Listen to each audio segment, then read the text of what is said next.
Welcome back to another episode of Root Notes. David, how are you doing tonight, man? I'm doing okay. I'm running off of caffeine and excitement, passion, and no sleep. And Yeah, man.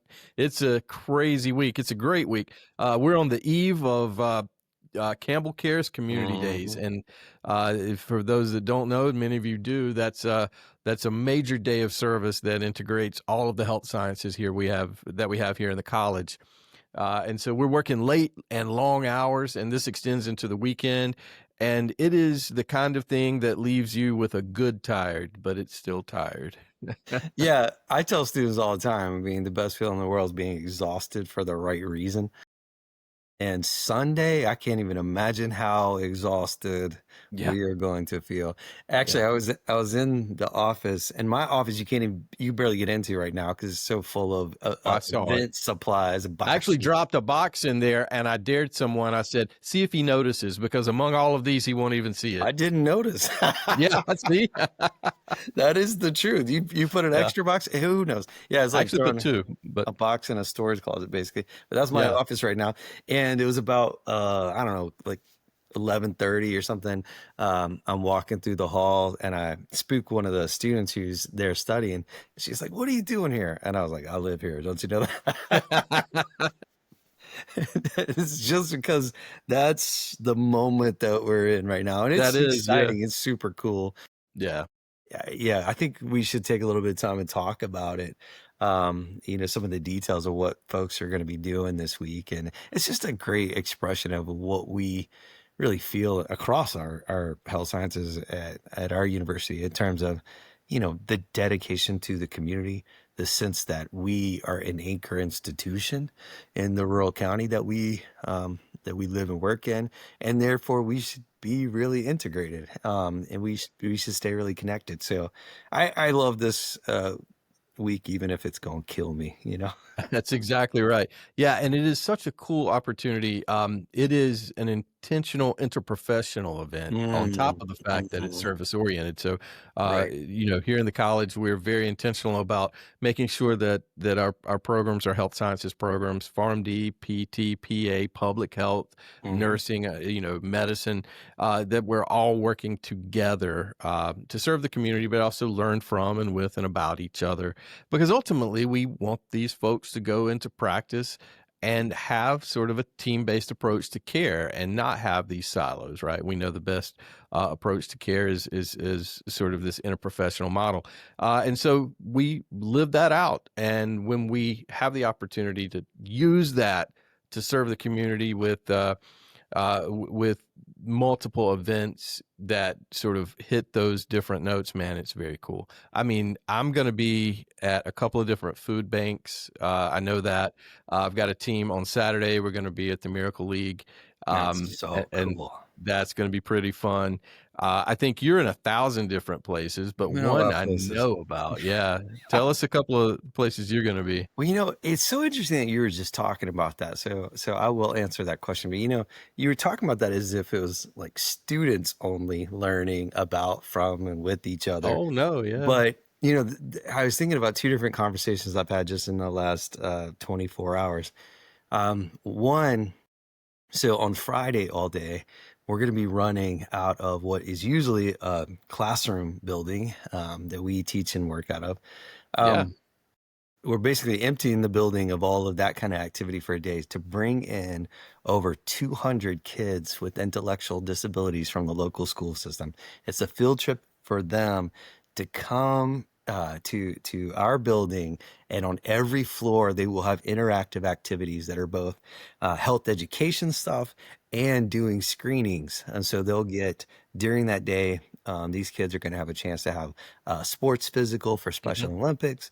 They're going to get a chance to have a PT physical called Fun Fitness. They'll have an oral exam and fluoride varnish applied. They're going to do this Strong Minds activity with one of our QSOM collaborators, med school collaborators, who's going to do affirmations and breathing exercise. It is just so many layers of health, and Yeah. it's so exciting. But to your point about the interprofessional aspect, so I get on this quick call. I'm like, hey, can y'all talk? Because all of a sudden we're going to have significantly more students than we were really planning for, which is how community work is done, right? And so I'm realizing that the math ain't mathin'. And so I I reach out to one of my PA colleagues, Kim Stabings, who's amazing, and I reach out to this pediatric PT that is just she's such my kind of person because she's not type A and I'm not either. Like I don't have to have all the details. Like just give me like a sense of it and we'll figure it out. And so I get Kim and TR goings, and I'm like, hey, y'all, this is going to be significantly bigger than we had planned. Can y'all do that? And then just teasing through, like, okay, how do we have to change the PT assessment for like setup in order to be able to accomplish, basically not quite twice as much, but almost. And then, Mm. okay, so how many people can you see in an OSCE? Like, what is the max productivity? And I'm talking to and these are real questions. I have no idea what their answer is going to be because I don't do what they do, but we Yeah, need right. each other, and so it was really cool. And then today I had the same thing. So on Saturday, I'm going to be at the Cohary Powwow. And Mhm. if you listen to this podcast, you heard me talk about my relationship with the Cohary people. They've just changed my life, to be honest. And we have a great relationship between our programs and Campbell University and the tribal communities in Eastern North Carolina. And so we're going to the powwow for I don't know how many years in a row now to do a health fair in connection to the powwow. It's going to be pretty awesome. But again, I'm checking supplies and making sure. And so I'm like, we send a message and like, can you hop on a call in the next 30 minutes or so? And so we hop on this call and I'm just going like, okay, Beth Mills, who's a pharmacy, head, actually the head of our pharmacy program, a pharmacist. I'm like, can you do like, what do you need to do this as a clinician? Like, tell me how Mhm. valuable this is. And it's just, and the same thing with Mary Carr, who is, a PA colleague, and it was like, I don't know what the answer to these questions are, and I need to know in order to do the logistics side that public health is pretty good at, but I need to know the clinical side. So yeah, I mean, we were talking about that, and I'm sending students running around doing the same thing with their peers in other programs, like, go see if PT can do this for us. Yeah, that's right. Yeah. It's been pretty amazing. That is cool. Yeah, Mary Carr actually is one of our PA faculty colleagues. She also is a former public health student. So Just there's saying that stuff, it makes me feel so old when I'm you are looking so old, around at man. these colleagues and I'm like, oh, geez, I taught Yeah, you. that's what's so cool about it. Anyway, yeah, we are learning about each other at light speed as we hurtle towards Community Care Days. Yeah. It's been a lot of fun and we're excited about it. But you just said something. I want to take us to like zoom in on this word learning. So I also got a text that had nothing to do with community care days this weekend from an alum of our program. And I asked him if I could drop his name because I knew I want to talk about this. And so shout out to Nassim. And he graduated last year from the program. And he was listening to the podcast. And he listened to the episode um, where we talked about ILM. We talked about specifically, we were making the case that the transition that's talked about in that documentary from stop motion animation to computer generated images, CGI animation, that transition sort of feels like Mhm. what AI is bringing into the mix for a whole bunch of sectors. And one of which is healthcare, public health, all of these fields. Like we are going to be transformed by AI. If you don't recognize that yet, you will eventually. It's not really a debate anymore in my mind. It's just like I know it, and I'm not even saying it's a necessarily a great thing. I just think it is the It thing that is. will be the future. Right. But we made on our podcast, and this is what Nassim was reaching out about. On the podcast in that episode, we said we've got to recognize this transition and move away from a stop motion curriculum when we're headed into a CGI world. Like it, we've got to stop educating students for the past, even the very recent past. And we've got to instead educate them for what will be, even if Mhm. it's just emerging now. And Nassim heard that and he sent me a text and he was like, "So what do you think that is?" He's Yeah. like, "Y'all really just said that it needs to change. You didn't really talk about how it needs to change." And in the context of the chaos of this particular week, it made me think, I actually have a vision for what I think it looks like. And so I'm curious, he didn't text you, he texted me. I know you've been talking to him too. Um, what do you think the future looks like in broad strokes? I mean, we'll dig in. But what does the future of the public health curriculum need to be then if it needs to transition away from what we used to teach?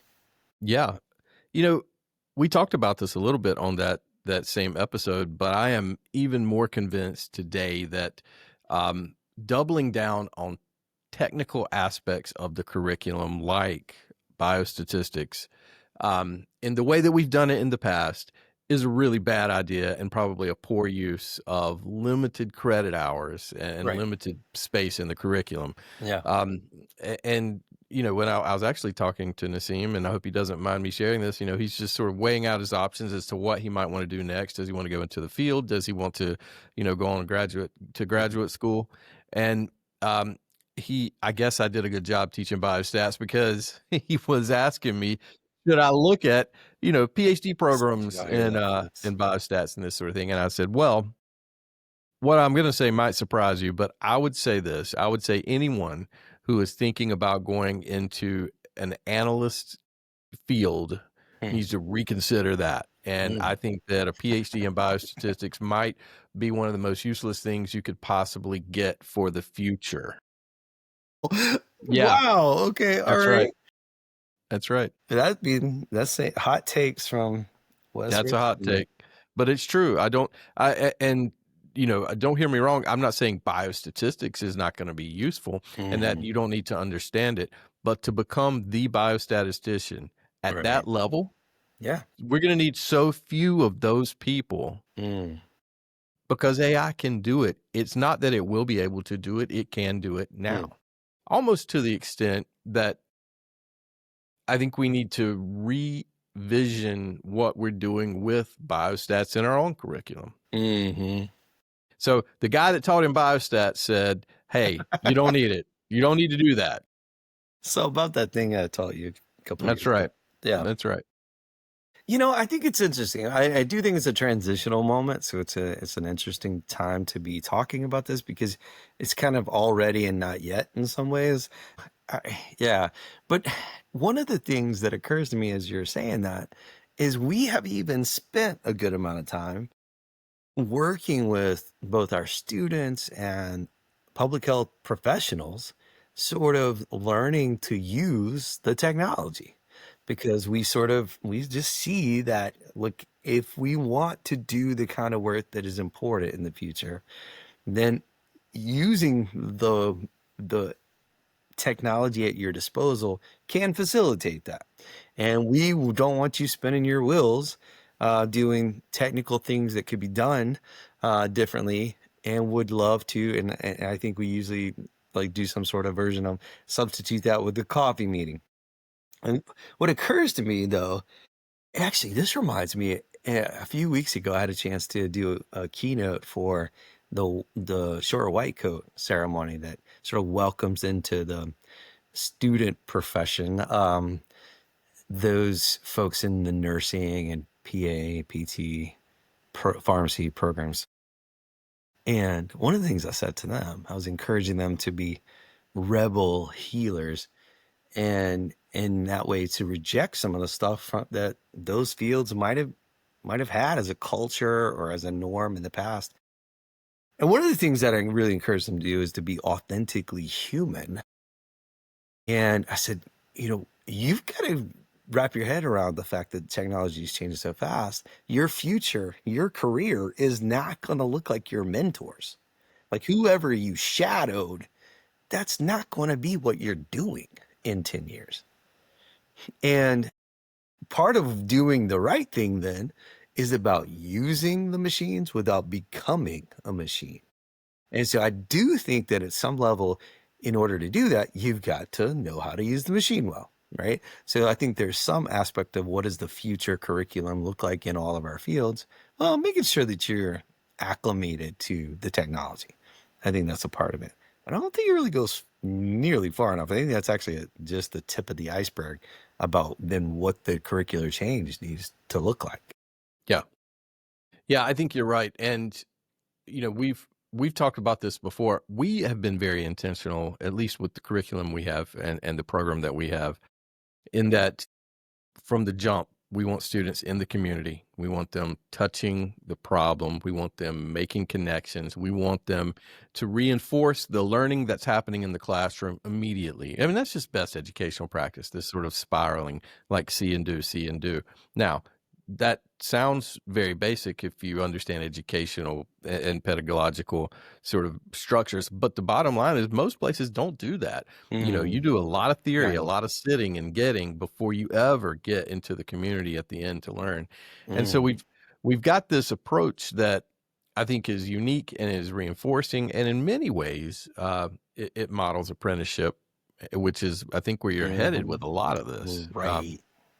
And the analog I'm going to use here is you're talking about rebels and you're talking about apprenticeship, and I think you want to be a Jedi, David. That's what I think is happening.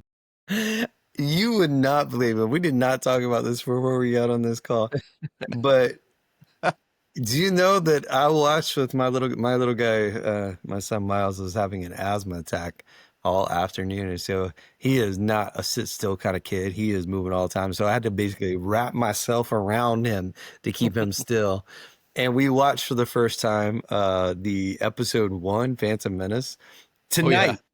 Like I can't remember the last time I watched a Wars movie, but you made that joke tonight, and I that's literally hilarious. watched it tonight. But yeah, so yeah, I wasn't heading in the Star Wars direction, but Oh, no, it's you totally it works, it fits. Here's why. You were talking about rebels, right? So rejecting the empire, rejecting the structures, rejecting the past. We're rebelling against that. That involves the Jedi, which, by the way, the only way to become a Jedi is to be an apprentice. But what are you learning to use, right? You're learning to use the Force, right?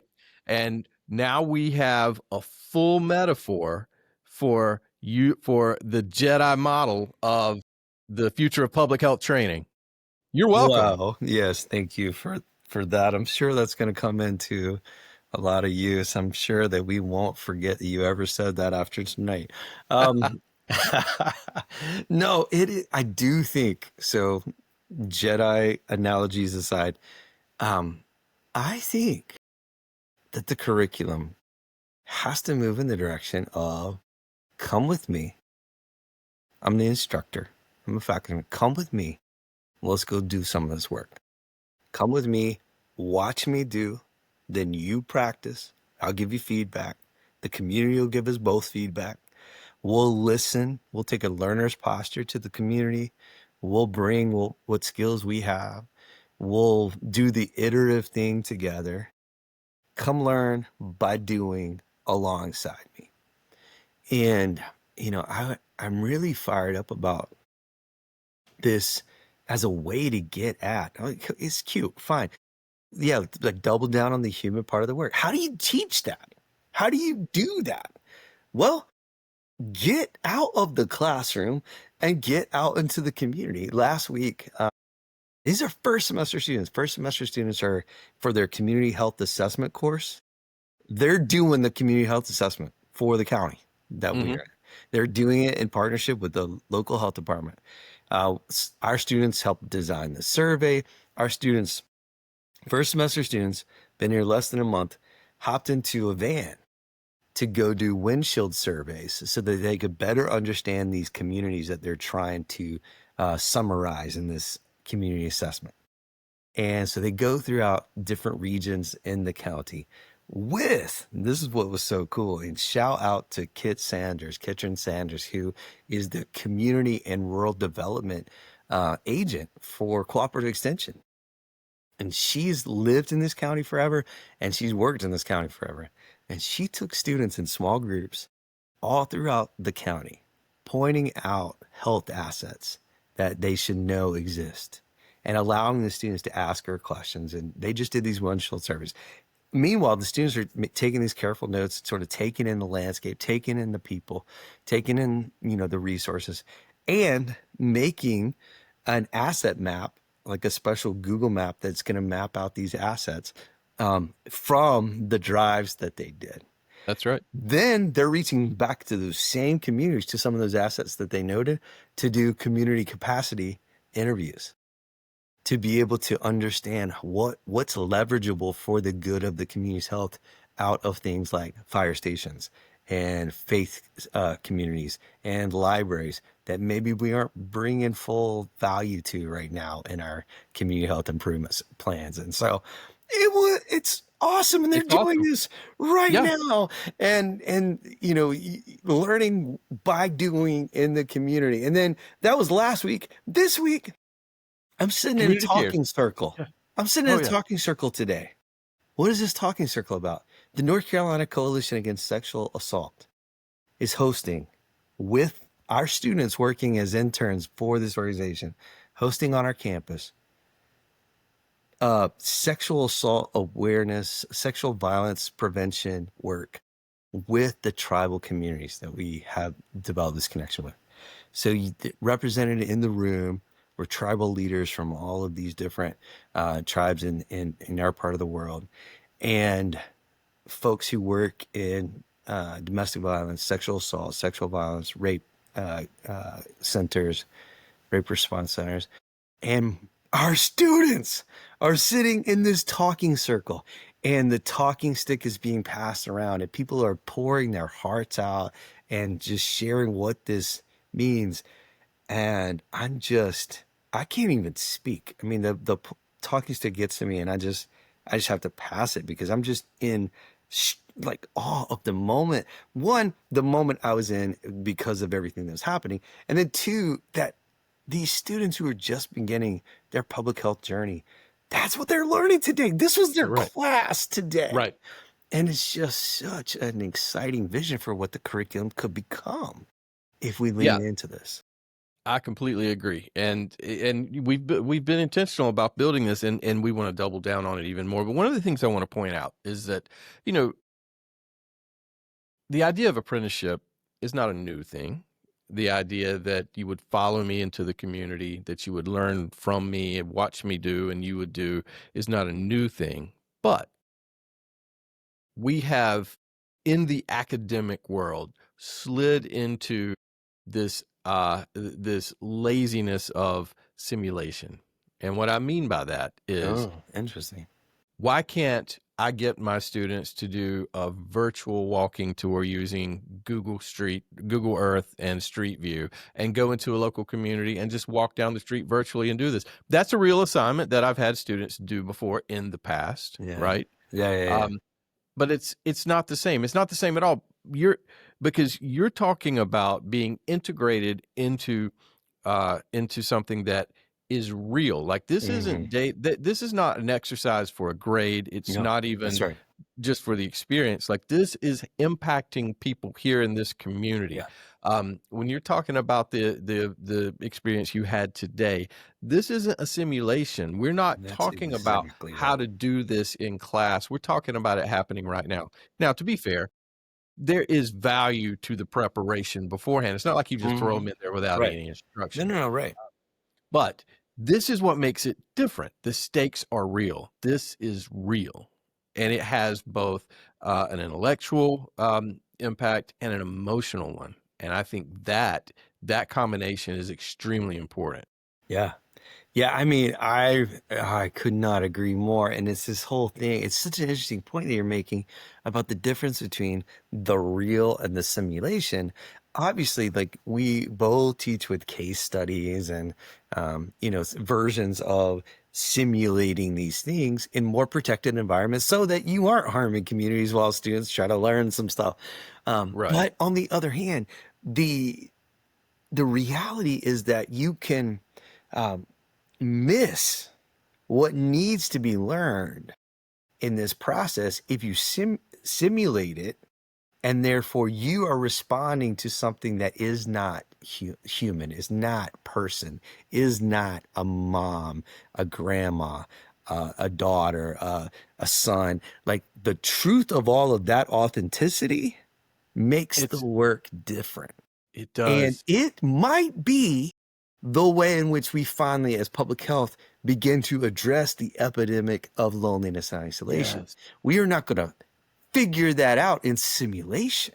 We're going to figure Yeah. that out by presenting ourselves as authentic people, as real humans, and then trying to develop actual connection to people Oh, in the work of health. absolutely.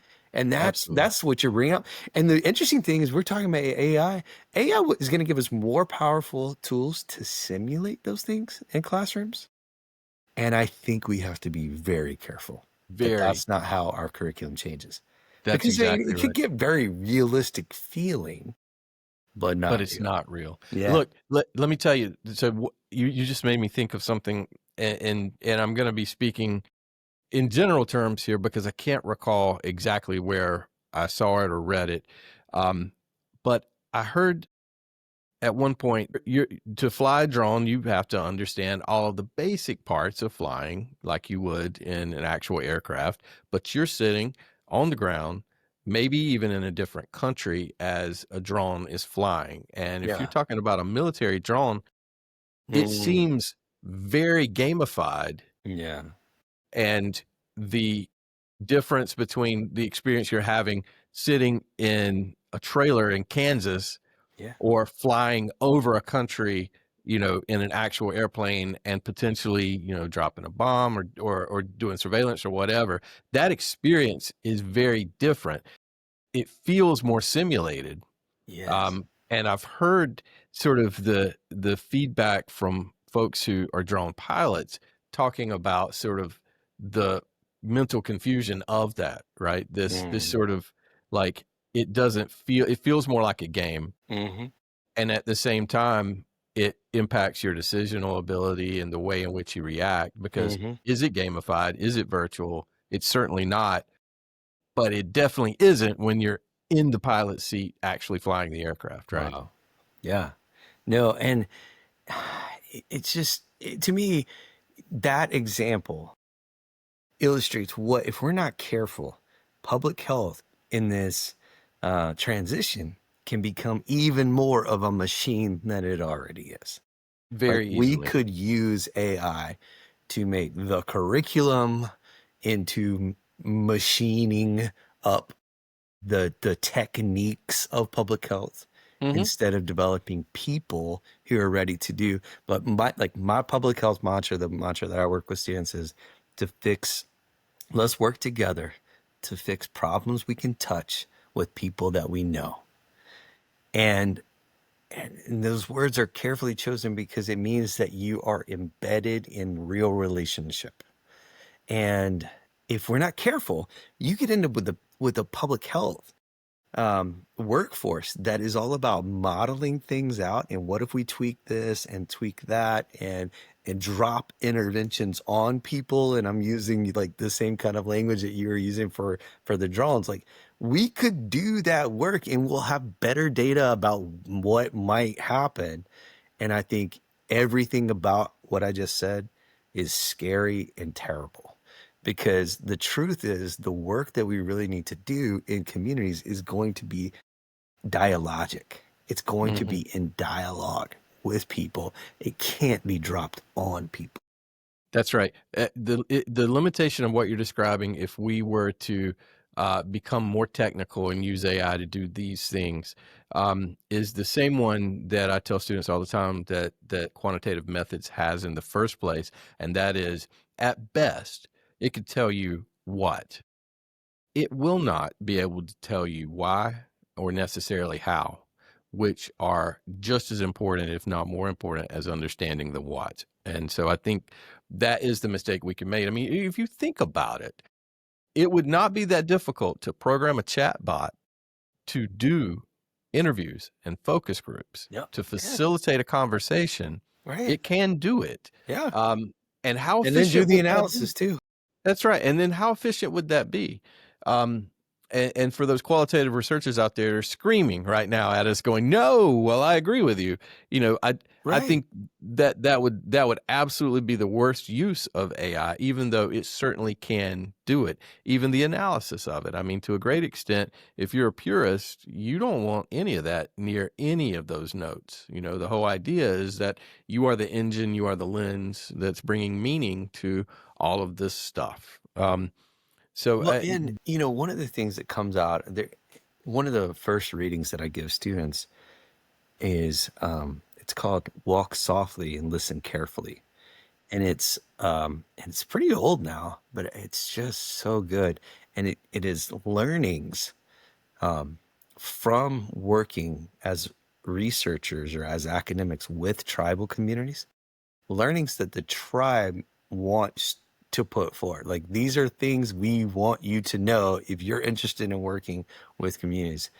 And one of the things that's so important is that your work and understanding should be connected to the community's interest in improving.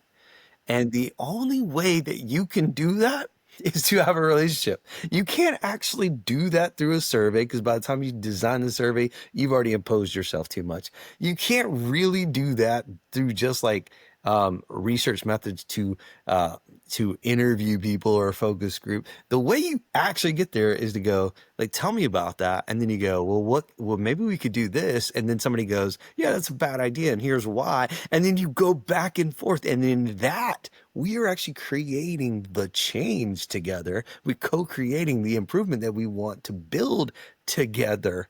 And that's a different thing than just understanding or trying no, to that just understand it. no, I think Label you're it all. exactly right. Yeah, that's the same conversation I have with students in the spring, and when we're talking about sort of logic models, right? And these sort of things that you can that feel like they're cut, copy, paste, Yeah. and you can bring them into a community. The precede, proceed logic model for community health improvement, and it has elements of this stuff, Yeah, right? It, yeah. it does, but the thing that I like to highlight to them, like, by the time you create a survey, yes, you've imposed yourself. You know what else you've done? You've gotten feedback from people who respond to surveys, Yeah, yeah, which yeah. automatically means you've left Mhm. out probably the people you need to hear from the most. Well, And yeah, I so mean, we I don't like we we've already dive into cast aspersions on entire aspects of our discipline, like by stats. I'm not saying that none of this stuff has its place. I think it does, but the truth is that it is in service to this other thing that we're really talking about. And That's to right. whatever extent those skills, those methods serve that purpose that you're negotiating together in dialogue with community that you have authentic relationship with, sure, great. Focus group, survey, do that thing that y'all want to do together. But it in and of itself is not all that valuable, I would argue. No. Yeah. Yeah, And so no, as we I think agree. about like the curriculum transformation, I think we've got to figure out how to get people out of classrooms to to learn about public health with the public. I mean, that's That's I don't imagine know. that. It seems obvious, but the truth is, it's pretty easy to go through a public health program in a lot of places and not get all that public key about it. I think public health education has two areas and two challenges that it needs to address. One is, as you say, with the public, being engaged on the ground Mhm. with the community, having authentic learning experiences, and it not being directional, it being bi-directional, learning from the community Yeah. as much as that they can learn from us, and it Mhm. being a partnership.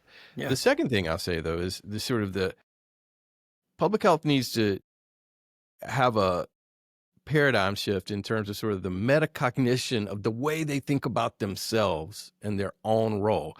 I- That's there interesting. is I'm intrigued. I'm intrigued. Say more. no, there's so one of the most interesting and transformational experiences I had as an undergraduate student was to take a philosophy class that sort of got me thinking about thinking, right? The way in which I perceive, the way in which I interact with the reality around me. And I think public health needs to step back and actually be more self reflective, understand and think about its own thinking more than we have. because we have taken a very technical approach to the field, because we could, quite frankly, in recent years, and the danger is that we could take an even more technical approach going forward.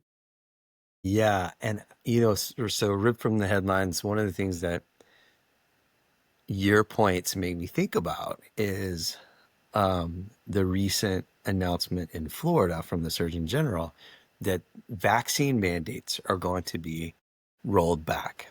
All vaccine mandates are going to be rolled back. And so many public health people are responding by talking about the evidence for vaccines. And okay, great. Having that Hmm. evidence is important. It's good to know the usefulness of interventions. That's great. But the Surgeon General in Florida made no bones about it. This wasn't about data. This wasn't about evidence. It wasn't about, I think vaccines cause autism, even. It wasn't any of those things. You know what it was about? Freedom. Out of his own mouth. What was going on is, I think this is about rights of people to make decisions about their body. Now, I disagree with them. I think that there are other ways to think about that. But the point is, that question is a philosophical one. That's an That's right. ethics question. So Oh, to sure. your point about reflecting, you can it doesn't matter how many reams of data you share that you bring to that particular conversation. If the conversation is about ethics, it's irrelevant because the That's right. conversation has now shifted to be about values and not about data. And are we ready for that? Have we helped students be ready for that? Have we helped the profession move in that direction? Well, if the AI transition means that we're spending less time clicking our way through statistical software packages, we have an opportunity to get better at that, We to have to, to. to engage in that conversation. Yeah. Yeah, and I think we have to. I think you're right.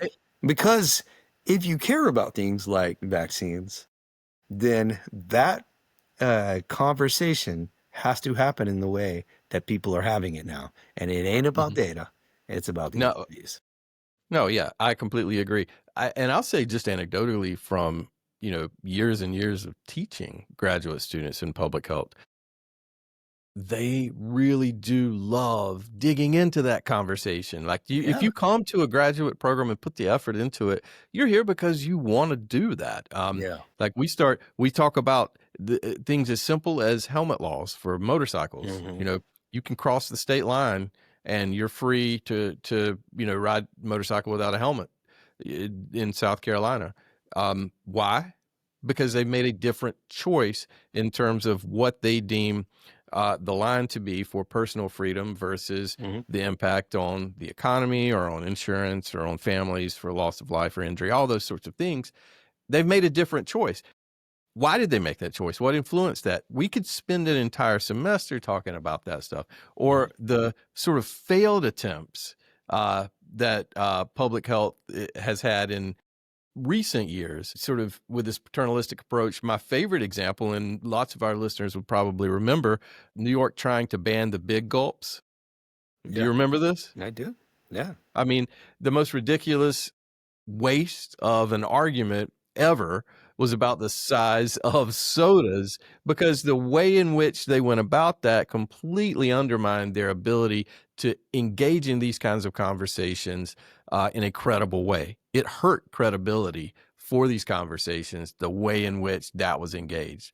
And it's comical, really, in my Yeah, I opinion. mean, and it's one of those things that, like, as a public health people, we get it. We get why you would want Why? to Yeah. change this. But the problem is, and this is probably bigger, this is probably worth its own episode of the podcast, is, when our approach in public health is to manipulate people, it has one, not worked, and two, created quite a bit of resentment. Hmm. And so, one of the things that I ask students is, you like vaccine mandates because we know that vaccines work and vaccines do work. But what if you couldn't mandate them? What would you do then? What if you couldn't force people? What would you do then? And the interesting thing to think about is, okay, so this guy gets up, this Florida Surgeon General, he gets up and he says, "This is not about anything other than rights." And he says in this moment something that I've said many times in my ethics course about public health policy: who gives us the right to tell other people what to do with their bodies? Now, probably some of you are laughing at the irony of that particular sentence, given other political realities. Yeah. But where do we get off? And can you articulate that in a way that makes sense and is coherent and consistent with your own values? If you can't, then maybe we should think about that. If you can, are we articulating it? Is that the way we're framing public health, or are we just saying you should listen to us because you should listen to us? Um, if that ever worked, I don't think it's working right now, and so we got to educate a workforce that is ready to partner in different ways, kind of whether we like it or not. Yeah, no, that's exactly right. You need to be ready to engage in these very difficult, very nuanced ethical conversations, have the framework, and not just the framework, not just the theoretical framework, but the experience of being in the room with community members, Hmm. having this conversation, hearing their concerns, seeing disagreements, figuring out how to facilitate that conversation. It matters so much. One of the things that I think we should add into our curriculum is probably some deep training on facilitation, on how to manage conversations and how to bring rooms along and how to make sure voices are heard and all that sort of stuff. We talk about it a little bit, but if we get biostats out of the way, I think we could double down on it. Well, the last thing I'll say about this is, like, as we develop the curriculum, I think that's one thing, like facilitating a big room and bringing coalitions together and all of that. But I think just getting back to the mantra, solving problems that you can touch, meaning it's local, it's real, it's tangible, like we can wrap our heads around it. And if you can't, keep working on it till you can. And then the second part of it, solve problems you can touch with people that you know. Because the truth is, I mean, the internet gives us trolls give us the perfect opposite of that. When you don't know somebody, then the disagreement is just an impasse. There's nowhere to Mm, go with it. But in that's the right. context of authentic relationship with people that you know in hopefully more than one dimension, it's not that I just know you in my role as public health, but I get to know you as a human. Then there will still be disagreements, but they're handled, in my experience doing this work in communities, it's handled differently. And some of my favorite moments have been really tense conversations where my students are there doing this work with me and they all look at me because they're like, "Ooh, what are you going to say now?" And All right, Master Kenobi. exactly, right? And what helps tremendously is if in that moment I can remind myself, I can remind the students, and I can remind that person who's got a very different viewpoint on this of the shared relationship, the shared humanity. If I can like center the conversation back on like, we were doing this other thing, like when you and I were out doing this thing, like the shared human experience, so we can work from relationship, then some of the things that politically become just impasses, all of a sudden we start seeing a third way, a middle way, like a new way to go about the work. And so I think the more we can do in the curriculum to put people in positions of learning to build relationships across the poles, across the divisions, the better off our public health is going to be in the future. Yeah, no doubt about it. And we'll still teach you how to read the output from SPSS Indeed. and stat and everything else. You'll know the biostats as well as you need to know it to be able to Yeah. function well as a public health professional. I Yeah. promise. But the machines should help us have to be less machine. That's And exactly right. the tech can serve us in that way. So Nassim, this episode is for you, brother. This is a long answer to that question. I think we think what the curriculum looks like is kind of this stuff, which you, Nassim, would recognize. Yeah. Yeah, that's right. When I had my conversation with him the other day, uh, I was reminding him that, buddy, you've done this. Like Mm, this isn't theoretical for you. You've right. been there, done it. And I need you to draw from that as you're thinking about what the future looks like. we didn't teach you stop motion. You're ready. That's true. Actually, I'd forgotten about this. Nassim actually flew with me down to Orlando Hmm. with a meeting with a bunch of people doing work in the intersection of faith and health, um, to be like right there on the spot, helping to formulate what this needs to look like if we're going to do this work well.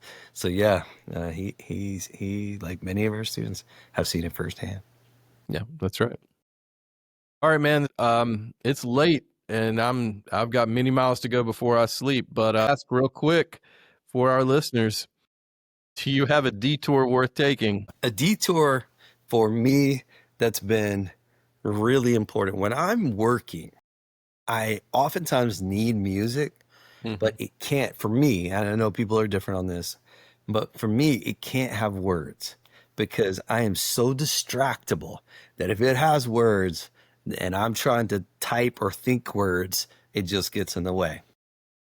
I don't know if you know who Jean Baptiste is. And this is gonna, all Absolutely. right. Yes. So Jean Baptiste did an album, I think it's a couple of years ago now, that has just still saved my day for a lot of nights, a lot of late nights. It's called Beethoven's Blues, and he plays a bunch of classic like Beethoven standards, but then starts, and a lot of times he'll start it just like pretty straight and Hmm. showing off his classical training and chops. But then he starts putting in little blue notes. And then Hmm. by the end of it, it is just this very cool improvisational, sometimes like very different take on it. So if you need some very cool background music because you're also working late trying to save the world, then Beethoven's Blues by Jean Baptiste is a fantastic soundtrack for your brain. That's good. It's good advice. Might toss that on here after we get off the call to round out my run to midnight here or later. Um, I will say, man, I never know what you're going to bring. Your musical tastes are as eclectic as one might guess, if they have any sense of who you are at all. For our listeners, if you've never shared a hotel room with David Tillman, just know that at 4:30 a.m., he's going to come out of the bed like he was shot out of a cannon, end up in the shower, and probably in there singing along with some Haitian rap that you've never heard before. I did roll up to my kid's school to pick him up from carpool, blaring some Ghanaian tunes, and realized when the teachers looked at me like, what is happening right now? Like they looked at me and they heard the music and it's like their brain broke. They were like, this ain't It's working. divide by zero. Yeah, it doesn't work. All right, That's y'all. awesome, man. All right, folks, thanks for listening, and we will see you up the road.